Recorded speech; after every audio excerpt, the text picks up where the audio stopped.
Hello students. तो आज हम पॉलिटिकल साइंस चैप्टर थर्ड पढ़ रहे हैं, जिसका पार्ट टू पढ़ रहे हैं। लेक्चर 6 है आज हमारा। हम पहले पढ़ के आए थे कि हेजेमनी एज अ क्या आपका हार्ड पावर। आज हम पढ़ेंगे hegemony as a soft power. ठीक है। हार्ड पावर में हमने देखा कि भैया अमेरिका की जो मिलिट्री स्ट्रेंथ है, जो मिलिट्री पावर्स हैं, उसका कोई भी कंट्री मैच नहीं कर पा रही है।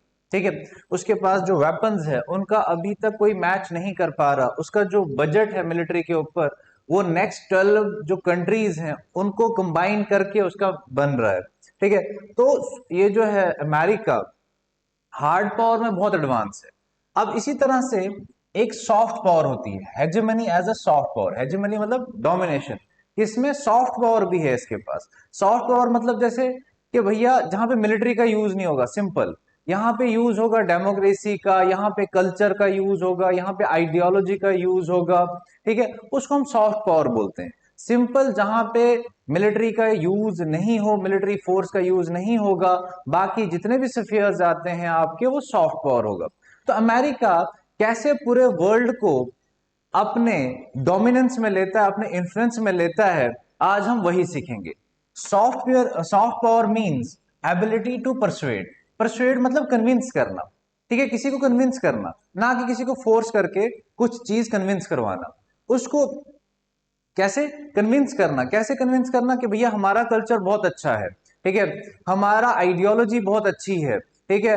हमने ये कल्चर अडॉप्ट किया, हमने ये आइडियोलॉजी अडॉप्ट की, तो इसीलिए हम बहुत ज्यादा क्या हो गए हैं, डेवलप्ड हो गए हैं। तो आप भी ये कल्चर, ये आइडियोलॉजी अडॉप्ट करें, आप भी डेवलप हो जाओगे।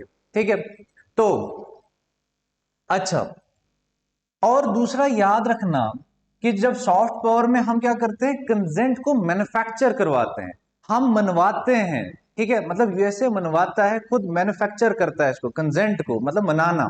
ठीक है। दूसरी कंट्रीज को मनाता है कि भैया नहीं, हम ही हैं बेस्ट। ठीक है, पूरे वर्ल्ड में।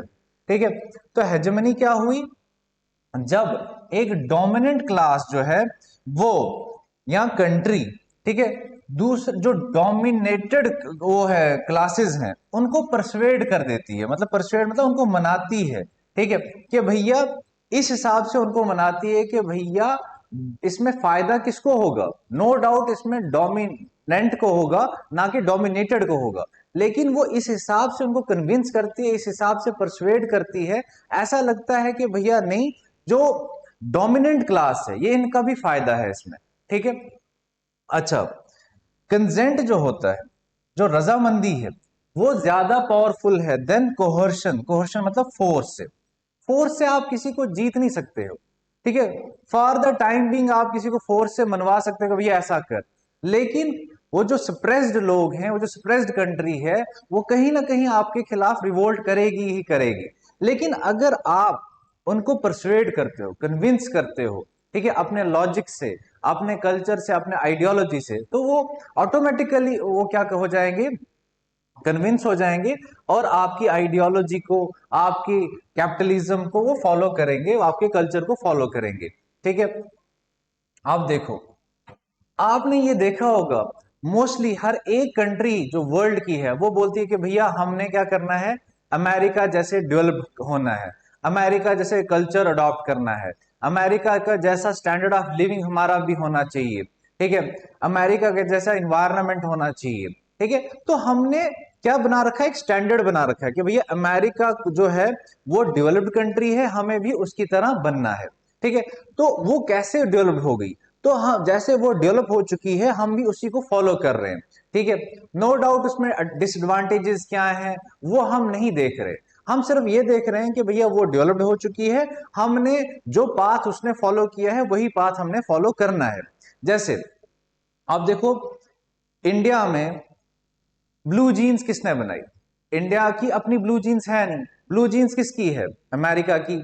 ठीक है। उसके बाद हम बर्गर खाने का ट्रेंड है, पिज्जा खाने का ट्रेंड है, ठीक है, मैकडी है, केएफसी है, ये सारा क्या है, हम ढाबास पे इतना नहीं जा रहे जितना इनके पीछे क्रेज है कि भाई बर्गर खाना है, हॉट डॉग खाना है, पिज्जा खाना है, सॉफ्ट ड्रिंक पीनी है, कोल्ड ड्रिंक पीनी है। ठीक है। तो ये किसका है सारा, ये सारा का सारा कल्चर जो है वो वेस्ट का है, अमेरिका का है, और वो हम फॉलो कर रहे हैं। ठीक है, वो फोर्स तो नहीं कर रहे हमें फॉलो करने पे, लेकिन हम खुद अपनी मनमर्जी से उसको फॉलो कर रहे हैं ना, हमने उनको कंसेंट दे रखी है ना, तो बस यही सॉफ्ट पावर है। ठीक है, तो हॉलीवुड देखना, हॉलीवुड मूवीज की तरह बॉलीवुड मूवीज का बनना, ये सारा सॉफ्ट पावर में आता है। ठीक है, जैसे इंडिया का भी सॉफ्ट पावर है, जैसे बॉलीवुड उसका बहुत स्ट्रांग है।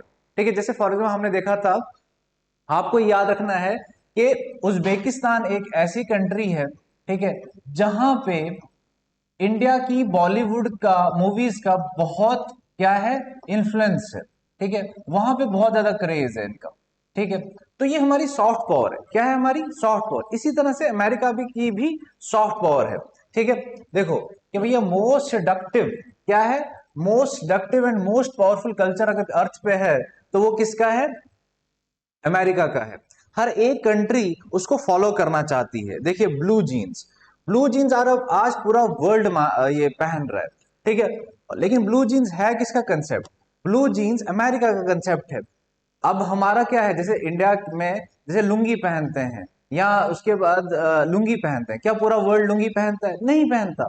ठीक है, तो हमारा सॉफ्ट पावर नहीं है उतना स्ट्रांग जितना इसका अमेरिका का सॉफ्ट पावर स्ट्रांग है। ठीक है, और आपको मैं बताता चलूं कि ये आपका यूएसएसआर में ब्लैक में जब वहां पे क्या था, वहां जब यूएसएसआर बना था, जब वो डिसइंटीग्रेट नहीं हुआ था, तो लोगों को क्रेज था कि हम क्या पहने, ब्लू जीन्स पहने। ब्लू जीन्स जो था सिंबल था लिबरेशन का, किसका, लिबरेशन का। ये ये सोवियत यूनियन मानता था। सोवियत यूनियन के कुछ लोग, मोस्टली यंगस्टर्स, ये मानते थे कि जब अगर हम ब्लू जीन्स पहनेंगे तो ब्लू जीन्स किसका सिंबल है, लिबरेशन का, फ्रीडम का, इंडिपेंडेंस का। और आपको मैं बताऊं कि ब्लू जीन्स के लिए सोवियत यूनियन में ब्लैक मार्केटिंग होती थी। लोग अपनी पूरी साल की सैलरी जो है वो ब्लू जीन्स पे लगा देते थे, क्योंकि वहां पे ब्लू जीन्स लीगल नहीं थी, वहां पे अलो नहीं किया जाता था ब्लू जीन्स को। ठीक है, अच्छा, तो अब हमने ये सीखना है कि हार्ड पावर में यूएसए और यूएसएसआर बहुत पैरेलली ही चले हैं, वहां पे किसी का ना जीत हुई है ना किसी की हार हुई है। लेकिन अगर यूएसएसआर की हार हुई है, किस पावर में हुई है, वो सॉफ्ट पावर में हुई है। याद रखना कि अगर हार्ड पावर और सॉफ्ट पावर में कौन जीता है, हार्ड पावर में कोई भी जीता नहीं है, लेकिन सॉफ्ट पावर में यूएसए जीत चुका है। कैसे सर, डेमोक्रेसी आज हर एक मैक्सिमम कंट्रीज फॉलो कर रही है, कैपिटलिज्म फॉलो किया जा रहा है, लिबरलिज्म फॉलो किया जा रहा है, ब्लू जीन्स लगाई जा रही हैं। ठीक है, उसके बाद यूएसएसआर का सोशलिज्म इतने कंट्रीज फॉलो नहीं कर रही है, उनका कल्चर अडॉप्ट हम नहीं कर रहे हैं। हार्ड पावर में दोनों पैरेलल ही चल रहे हैं। ठीक है, ये देखिए बैटमैन, बैटमैन का कंसेप्ट भी किसने दिया, जो बैटमैन की मूवीज आती हैं, ब्रूस वेन जो कि एक्टर है, वो भी मोस्टली हमारा अमेरिकन है। स्पाइडरमैन है, सुपरमैन है, सुपर वुमेन है। तो ये सारे के सारे कॉन्सेप्ट्स कौन दे रहा है, हॉलीवुड, हॉलीवुड से इन्फ्लुएंस हो रहे हैं हम। ठीक है, तो हमने भी उसी पैटर्न पे इंडिया में भी क्रिश मूवी बनाई थी। ठीक है, तो किससे इन्फ्लुएंस हो रहे हैं, अमेरिका से। फिर पेप्सी, आज हर एक कंट्री में पेप्सी को एज अ सॉफ्ट ड्रिंक पिया जाता है, तो ये भी कहां से आई, अमेरिका से। अब देखिए ये कैलिफोर्निया फ्राइड चिकन है।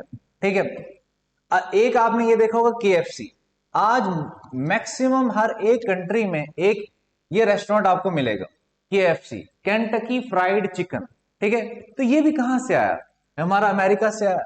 मैकडी, ये भी कहां से आया, मैकडोनल्ड, अमेरिका से आया।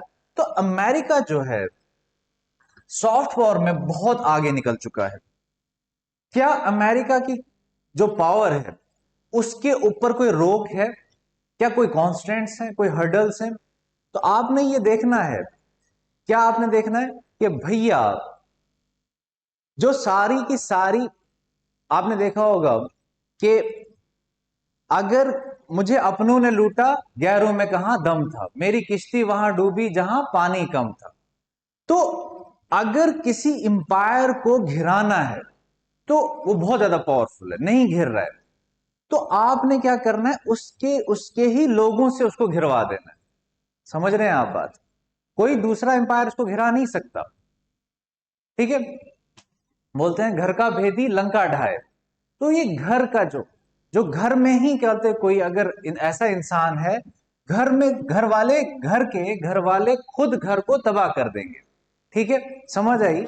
इसी तरह से अगर अमेरिका को कोई खत्म करेगा, अमेरिका की जो पावर को थोड़ा सा हर्डल आएगी, ऑब्स्टेकल अगर आएगा, तो वो उसकी कंट्री में से आएगा, ना कि बाहर से आएगा।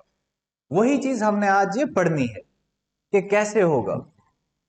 ये देखिए, जो इंस्टीट्यूशनल आर्किटेक्चर, जो वो है इंस्टीट्यूशनल स्ट्रक्चर है या आर्किटेक्चर जो है, जो इंस्टीट्यूशनल आर्किटेक्चर, आप ये उतार लें, ये स्लाइड यहां पे मिस हो गई है।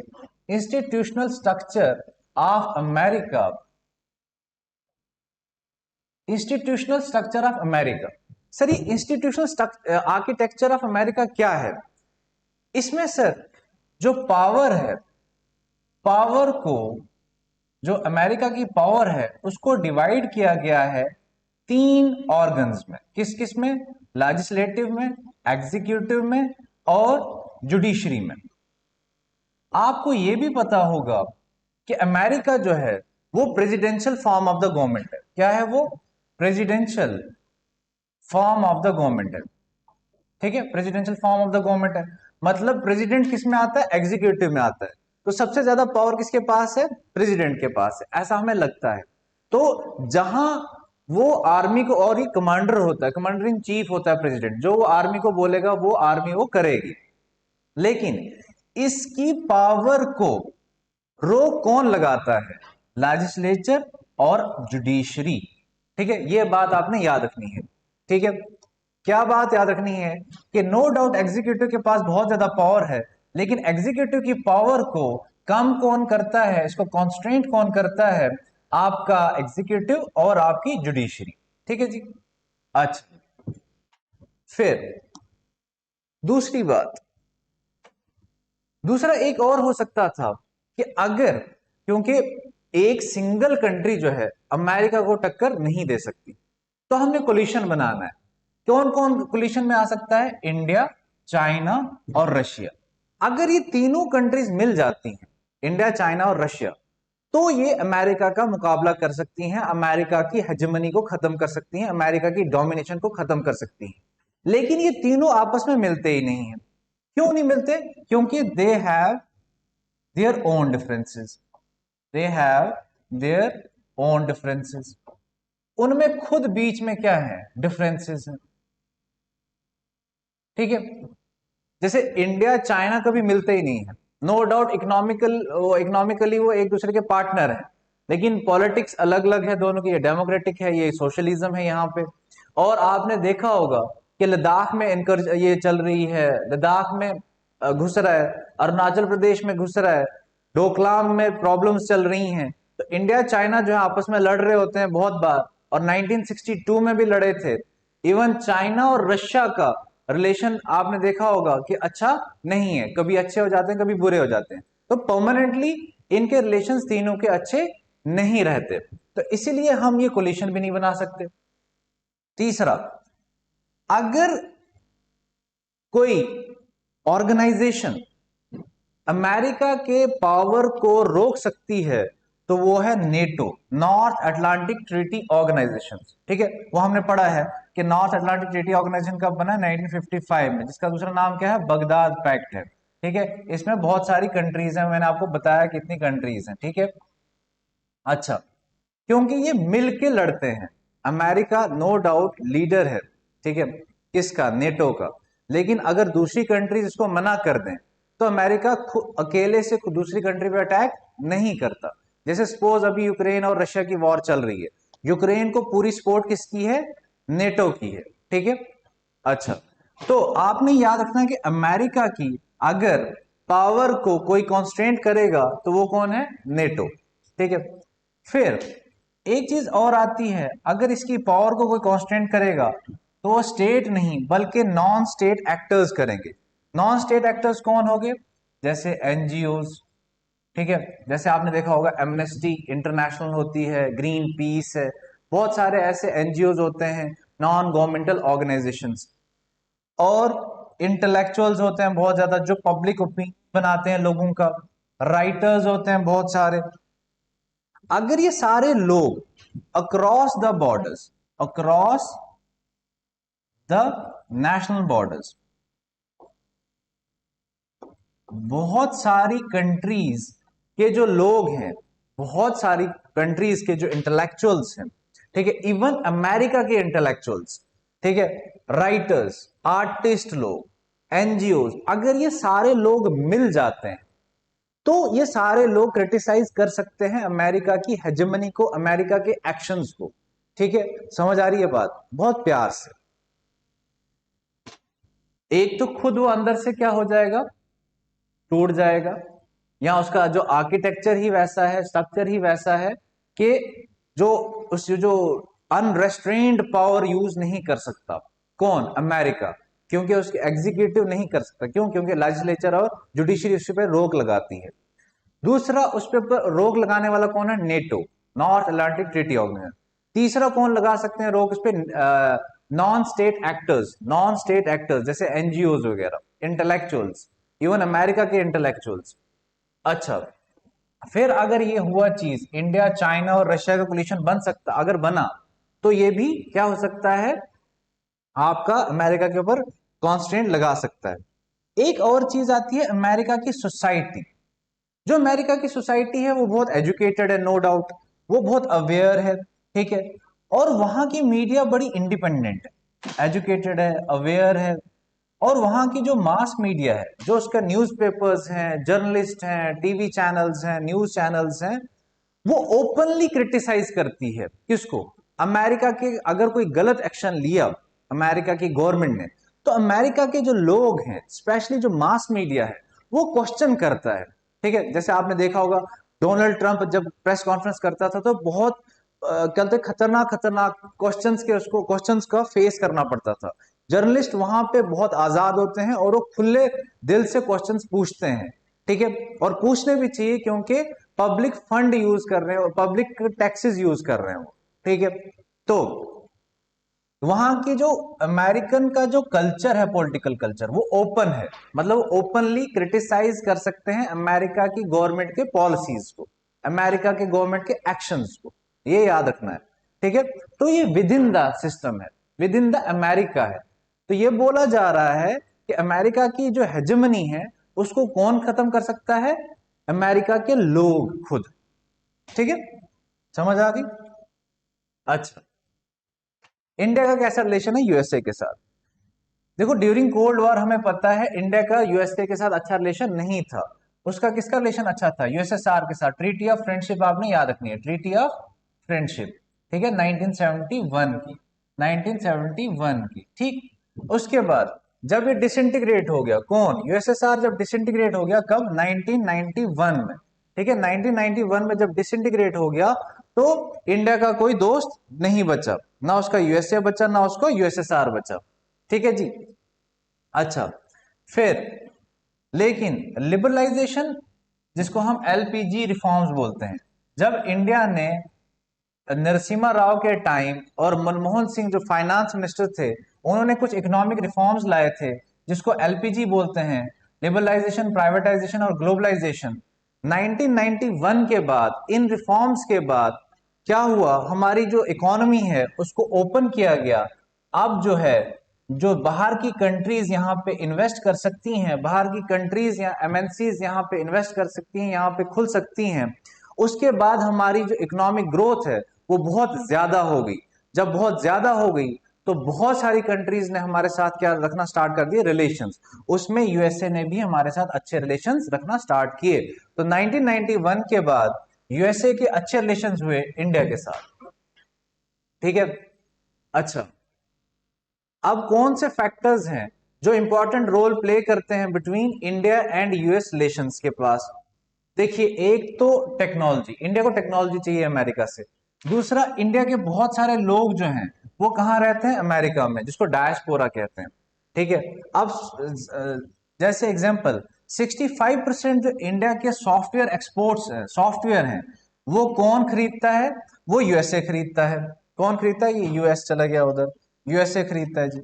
कौन खरीदता है? 65% जो इंडिया में सॉफ्टवेयर डेवलप होते हैं उनको खरीदने वाला कौन है? यूएसए। 35% जो बोइंग है, एक कंपनी है, आपने देखे होंगे इसमें एयरक्राफ्ट बनाती है, इसमें जो स्टाफ है वो इंडिया का है। 35% जो लोग हैं, जो उसका स्टाफ है वो इंडिया का है। जो 3 लाख लोग हैं इंडियंस, वो कहाँ काम कर रहे हैं? सिलिकॉन वैली में। सिलिकॉन वैली जैसे कैलिफोर्निया, जैसे कहाँ पे गूगल में कर रहे हैं काम, उसके वजह सुंदर पिचाई है, बहुत सारे लोग हैं।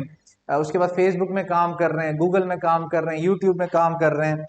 इसी तरह से 15% जो है हाईटेक स्टार्टअप्स अमेरिका के, वो कौन चलाता है? Indian American.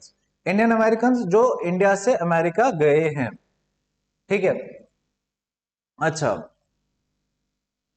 अब कुछ इन्होंने बोला कि इंडिया का चाइना के साथ, इंडिया का यूएसए के साथ कैसा रिलेशन होना चाहिए। इंडिया का यूएसए के साथ जो रिलेशन होना चाहिए, यहां पे अलग अलग ओपिनियन दिए गए हैं।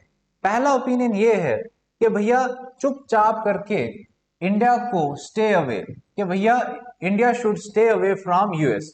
और किसके ऊपर फोकस करना चाहिए? इंडिया को अपने नेशनल पावर के ऊपर फोकस करना चाहिए। कुछ लोग तो ये बोलते हैं। दूसरे टाइप ऑफ लोग क्या बोलते हैं कि नहीं जी, इंडिया को यूएस क्या कर रहा है? यूएस एक बहुत बड़ी सुपर पावर है, बहुत ज्यादा क्या कर रही है? Provide opportunities. तो इंडिया को इसका फायदा लेना चाहिए। क्यों? क्योंकि यूएस को अपोज करने से कोई फायदा नहीं है, बल्कि इसको हर्ट होगा। किसको? इंडिया को। तीसरा जो ओपिनियन है वो ये बोला जा रहा है, ठीक है, कि हमें यूएस को काउंटर करने के लिए कोलिशन बनाना चाहिए। किसका? डेवलपिंग कंट्रीज का। ठीक है, हमें उसको, उसकी हेजेमनी को खत्म करने के लिए कोलिशन ऑफ डेवलपिंग कंट्रीज बनाना चाहिए। ठीक है। एक ने बोला कि चुपचाप करके stay away from USA. USA क्या कर रहा है, हमें कोई लेना देना नहीं। दूसरा बोल रहा है नहीं, जो वो अपॉर्चुनिटीज क्रिएट कर रहा है उसका फायदा लो। ठीक है। तीसरा बोला जा रहा है, ये सेकंड है और ये थर्ड है। तीसरा बोला जा रहा है कि यूएसए की हेजेमनी को खत्म करने के लिए कोलिशन बनना चाहिए। किसका? डेवलपिंग कंट्रीज का। तो यूएसए के साथ अगर डील करना हो तो कोई सिंगल स्ट्रेटजी काम नहीं करेगी, मिक्स। यहां पे स्ट्रेटजीज का क्या होगा? मिक्स होगा। ठीक है। अब हेजेमनी को कैसे खत्म किया जाएगा? इसको बोला गया है एक को बैंड वैगन स्ट्रेटजी। इसमें यह होता है कि भैया यूएसए से फायदा लो, यूएसए से फायदा लो, यूएसए से दोस्ती करके फायदा लो। किस में फायदा लो? ट्रेड में, टेक्नोलॉजी में, इन्वेस्टमेंट्स में। ठीक, इसको बोलते हैं बैंड वैगन स्ट्रेटजी। ठीक है, याद रखना है। दूसरा आता है हाइडिंग फ्रॉम इंटरनेशनल पॉलिटिक्स। दूसरा बोलता है कि चुपचाप करके भाग जाओ। लेकिन छोटी स्मॉलर स्टेट्स भाग सकती हैं, मतलब चुपचाप करके बैठ सकती हैं। जो ग्रेट पावर्स हैं, जो सेकंड रैंक में आती हैं, जैसे इंडिया, चाइना, रशिया, ईयू, जो यूरोपियन यूनियन है, ये चुप नहीं बैठ सकता, ये खामोश नहीं बैठ सकता, ये कहीं छुप नहीं सकता। इसको कहीं ना कहीं यूएसए के साथ क्या है, या तो उसके साथ अच्छे क्या कहते रिलेशंस रखने होंगे, या उसका फ्रेंड बनना पड़ेगा, या एनिमी बनना पड़ेगा। दो ही आपके पास ऑप्शन है। आप छुप नहीं सकते। कौन सी कंट्री छुप नहीं सकती? जो ग्रेट पावर्स है। तीसरा, तीसरा जो है नॉन स्टेट एक्टर्स, मैंने आपको जैसे बताया। नॉन स्टेट एक्टर्स मतलब ये जो सोशल मूवमेंट्स है, ये आपने ये भी हेजेमनी को क्या कर सकती है? खत्म कर सकती है। लेकिन एक बात, हमारे पास क्या ऑप्शन है? अल्टीमेटली हमारे पास क्या ऑप्शन है? तो हमारे पास है रेजिस्टेंस, कि भैया चुपचाप करके रेजिस्ट कर सकते हो। इन्होंने लिखा है कि हम एक ग्लोबल विलेज में रह रहे हैं, पूरा वर्ल्ड जो है ग्लोबल विलेज है। अगर उसका जो हेडमैन है वो एरोगेंट है, ठीक है, वो ज्यादा रूड है, तो आप विलेज को छोड़ के नहीं जा सकते, क्योंकि दूसरा विलेज है ही नहीं। आपको उसको ही टॉलरेट करना पड़ेगा। तो आप उसके दुश्मन तो बन नहीं सकते, लेकिन आपको रेजिस्ट करना पड़ेगा, उसका रेजिस्टेंस शो करना पड़ेगा कि नहीं भाई, ये सरपंच साहब, आप हेडमैन साहब, आप ये गलत कर रहे हैं। बस आप यही कर सकते हैं, बाकी छुप नहीं सकते। ठीक है। या कुछ आप उससे कहते, क्योंकि आप दुश्मनी भी नहीं कर सकते, ठीक है, दोस्ती करोगे तब भी हमारे नुकसान होते हैं। तो इन्होंने कहा रेजिस्टेंस शो करो। क्या करो? Show resistance. तो पूरे एक ग्लोबल विलेज में यूएसए से हम क्या कर सकते हैं? रेजिस्टेंस शो कर सकते हैं। ठीक है। लास्ट में ये जो लास्ट टॉपिक है आपका, लास्ट टॉपिक ये बोलता है, ये आपके एक बॉक्स में दिया होगा एनसीईआरटी में, कि कोई भी हमेशा के लिए हेजिमन नहीं बन सकता। ठीक है, मतलब इटर्निटी के लिए कोई भी या इन्फिनाइट टाइम कोई भी क्या नहीं बन सकता, सुपर पावर नहीं रह सकता, हेजेमन नहीं रह सकता। ठीक है, एक ना एक दिन वो भी उसकी हेजेमनी खत्म होगी, जैसे हमें हिस्ट्री बताती है। आपको बता दूं कि जो स्टेट का कंसेप्ट है ये सबसे पहले स्टार्ट हुआ था 1648 में। कब स्टार्ट हुआ था? 1648 में। उस टाइम सबसे बड़ा हेजिमन कौन था? फ्रांस। कब से कब तक रहा? 1660 से लेके 1713 तक। उसके बाद 1713 में कौन हेजिमन बने? England, Austria, Russia. फिर 1860 से 1910 कौन हेजिमन रहा? ब्रिटेन। ठीक है, पैस ब्रिटेनिका मतलब ब्रिटेन। और लास्ट में 1910 के बाद कौन रहा? Germany, Japan, USA. इस टाइम कौन रह रहा है? यूएस। तो इससे हमें यह पता चला कि भैया हेजिमन जो है हमेशा हेजिमन नहीं रहेगा। ठीक है, तो बच्चों ये लास्ट टॉपिक था इसका, third, US hegemony in world politics chapter 3 का। अच्छे से रिवाइज करें, अच्छे से पढ़ें, एमसीक्यू सॉल्व करें। कोई भी डाउट हो कमेंट सेक्शन में दीजिए। Thank you.